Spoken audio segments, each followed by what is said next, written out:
Psychologist దగ్గరికి ఎందుకు sir? 2 సార్లు చెప్పలేను, వాడికి చెప్పేటప్పుడు విను. ఇంతకీ మీ సమస్య ఏంటో చెప్పండి.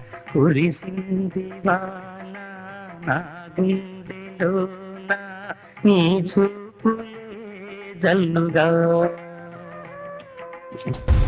దెర్ ఇస్ నో ప్రాబ్లం, సమస్య లేదు. మీకు అర్థం కావట్లేదు సార్, నా భార్యకి నేనంటే ప్రాణం. మరి ఇదంతా అక్కడ నీకెందుకు గుర్తుకు రాలేదు? మా సార్ ప్లేస్ మీరుంటే నిజం చెప్పు, మీకు మీ ఆడ గుర్తురా? ఎక్కువ శాతం మొగుళ్ళకి ఆ టైంలో ఆళ్ళ పిల్లలు గుర్తుకురారు. రామ్ని అనుమానించడమా? మగాళ్ళు ఎలా ఉండాలి అన్నదానికి రోల్ మోడల్ రామ్.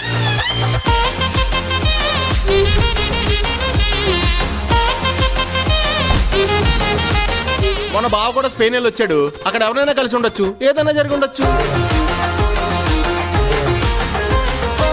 కమలాసన్ నాయుడు గారు, ఓ భర్తగానే తప్పు చేశాను కదండి. ఎవడైతే తప్పు చేసి ఆ తప్పు తన భార్యకు తెలిస్తే ఎక్కడ బాధపడుతుందోనని భయపడతాడు చూడు, వాడు అసలు సిసలైన నిఖార్సైన భర్త. ఇంట్లో ఎవరెవరు ఉంటారు? అన్న, వదిన, వాళ్ళ అబ్బాయి, నేను, వదినోళ్ళ చెల్లి ఉంటాం.